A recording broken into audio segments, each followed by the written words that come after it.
Biafra. This is Biafra Liberation Army Network coming to you again. Please do subscribe, like, share, and comment.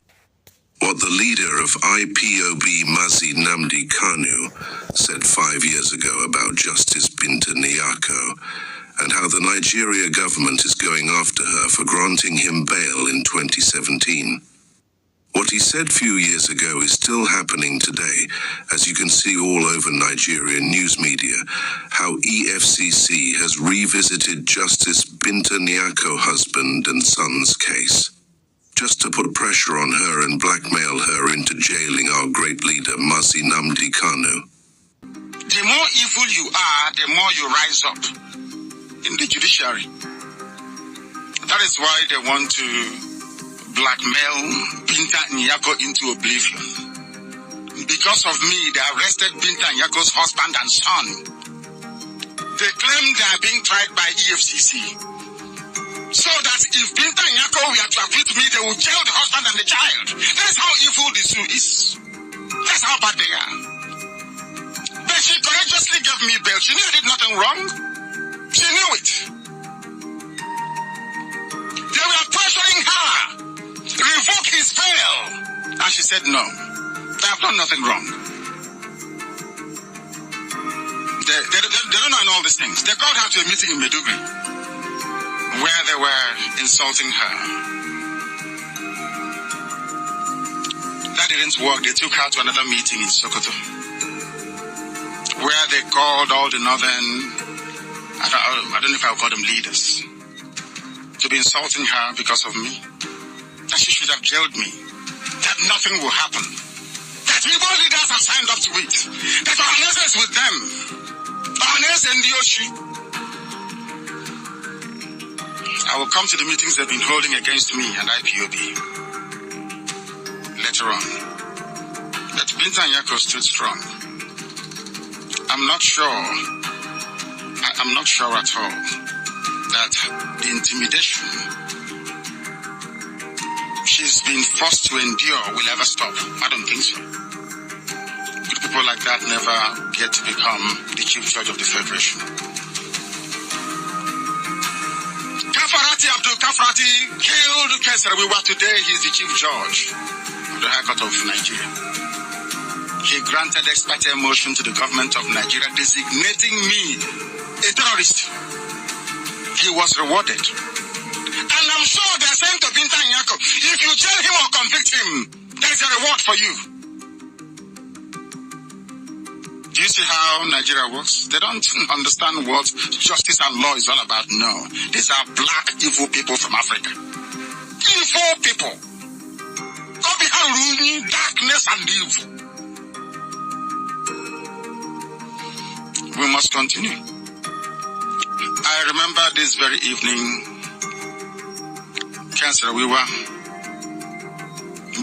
Dr. Barine Kiobel, Mr. Baribo Bera, Mr. Nudu Lewu, Dr. Felix Nuate, Mr. John Puinem, Mr. Samuel Orage, Mr. Paul Lebura, and Mr. David Boko. May their soul rest in peace.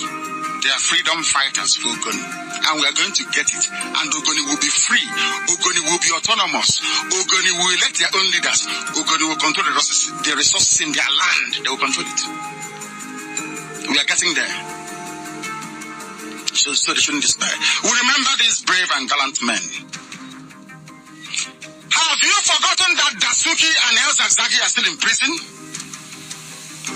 Have you forgotten that innocent IPOB family members are still in jail? Why are they in prison?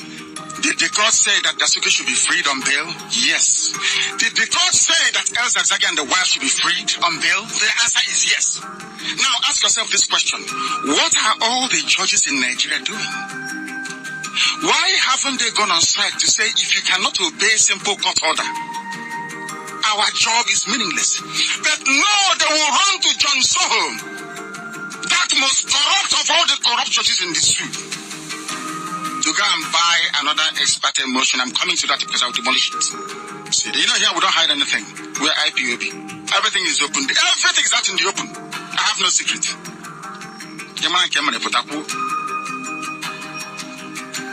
Jasuke and Essex are still in jail, they must be released.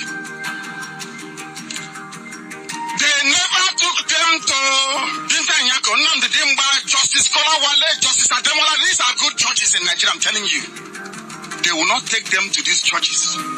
Because when Binta and Nyako gives you bail, Binta and Nyako will tell the people that he has bail. Don't go near his house, so don't do anything. But of course, they defied her. They came to kill me. Because they didn't want to take my men to Abuja. I promised them I was going to bring 2 million men. And they know I would do it. Instead, they chose to come to kill me. When some reporters that are writing for Tinubu Nation newspaper, when they report it, you wouldn't know. You say, oh, Namdekane, where is he? Did he jump bail? Tinubu's newspaper will not tell you that the army came to kill me and kill 28 people in the process. No, they won't tell you that. And they want me to be in the same country with them. Hypocrites and liars. Evil people. Some people shouldn't practice journalism in Nigeria, honestly. Do you see how evil the politicians are? That is how some journalists are. They see the truth and they twist it upside down because they are evil. Or because they don't want Biafra to be free. Because of my case, as I said earlier, Justice Binta Nyako is under the radar and being watched. The ruling made by Justice Binta Nyako on 26th of January 2018. Now the Kano Legal Council made an application and it demanded for the army chief to produce the leader of indigenous people of Biafra, because on 14th of September 2017, the army invaded the home of IPOB leader, and the same very day, Nankano is missing. And that 26th of January 2018, Justice Binta Nyako declined from that particular application. So this is the issue we are looking at, and she also ordered the legal counsel of Nankano to be ready for the case. So we are looking at the issue as it is right now. I am here with Mr. Kalago. Mr. Kalago, welcome to the program. Thank you for welcoming me. Thank you very much, Mr. Kalago, for being here. So as it is, how do you look at this matter? Well, what is playing out in the Nigerian judiciary as we speak today is a travesty of justice, a judicial rascality, because the judge that granted a conditional bail to the accused person is bound also to provide security. So what happens at the court? It is clear to tell the whole world that there is a conspiracy between the judiciary and the executive arm of government in Nigeria. What the judicial arm of government, especially the Federal High Court in Abuja, is doing is carrying out the directives of the executive arm of government. They are no more dispensing justice at the Federal High Court in Abuja. Why do I say this? I say this because a judge who granted a conditional bail to an accused person is under obligation to grant him a security, because as it stands now, it is very, very clear that when the leader of the indigenous people of Biafra, Nnamdi Kanu, was incarcerated in Kuje prison, there were attempts on his life by the Nigerian government using the prison security to kill him. There were the number of assassination attempts on his life while he was in prison. So when you look at it, you discover that maybe they knew that attempting to assassinate him while he is still in prison will be very, very challenging for them to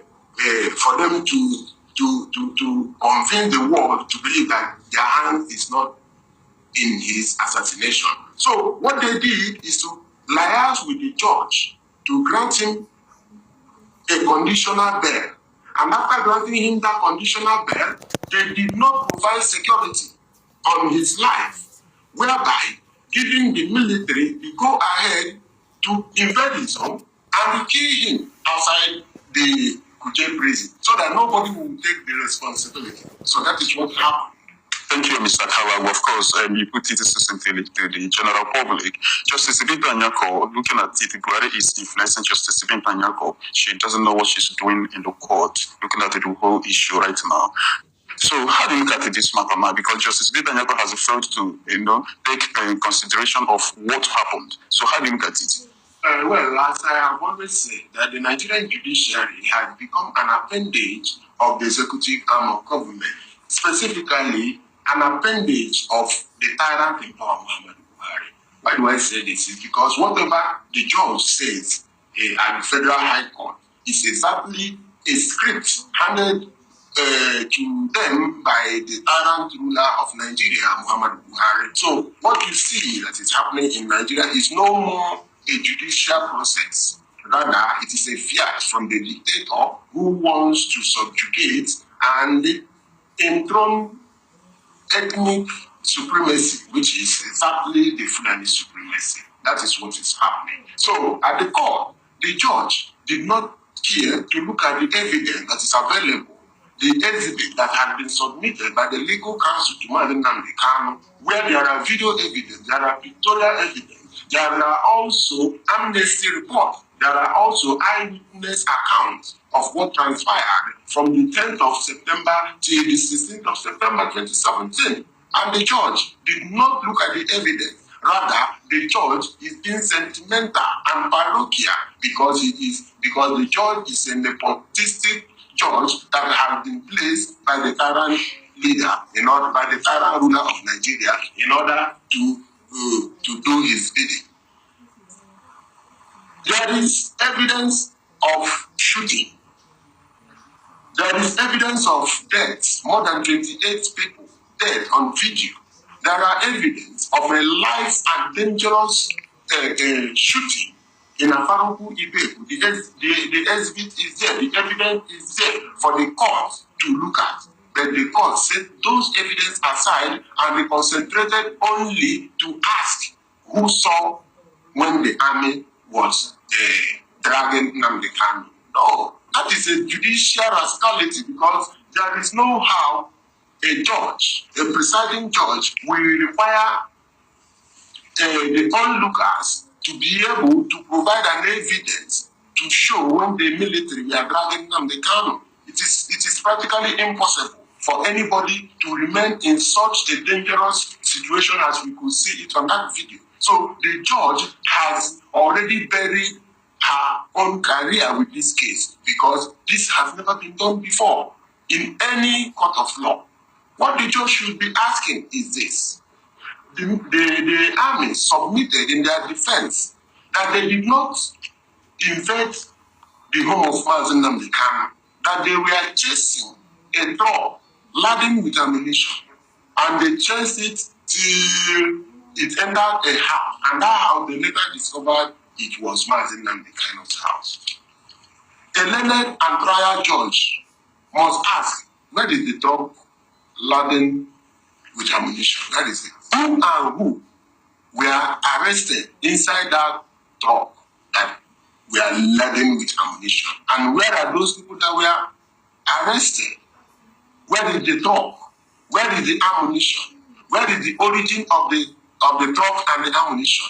The judge should also ask why and when, since when did it become a responsibility of the Nigerian army to be chasing trucks laden with ammunition inside the city?